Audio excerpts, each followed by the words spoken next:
2021, Porsche celebrates 70 years in Australia.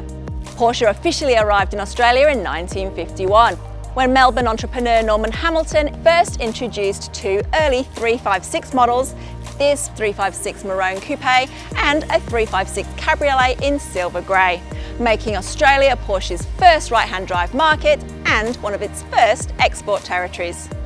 So here's Greg O'Keefe. Greg spent a lifetime collecting Porsche vehicles, and I've heard a rumour that you've owned over 50 356s. What is it particularly about the 356? Just the simplicity, the beautiful shape, the history.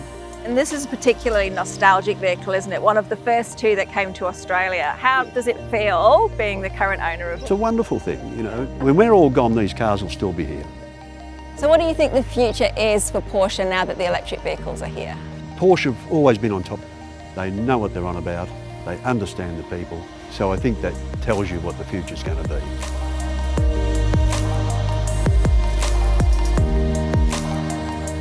So joining us now is Alan Hamilton, Norman Hamilton's son. There's a really interesting story, isn't there, about how your dad came across a Porsche test driver and ended up bringing these ones home. So he had gone over to Switzerland, and while he was driving down over the mountain pass, this funny little sports car passed him. Turned out to be Richard von Frankenberg. You can imagine these cars in 1951 were outstanding. So Richard went to the Porsche factory with my father. My father and Ferry Porsche became good friends. He ordered the first two right-hand drive cars. So how special is it that these two original cars are in such great condition? Red one here didn't always look quite as pristine as it does now. Oh, it's got some war stories, does it? Oh, it did the 1953 Round Australia Rally. And you've arrived in the all-electric Taycan. How do you think that your dad would have felt 70 years later? Well, I would think his passion for Porsche just would have accelerated one step further. And it is the way of the future.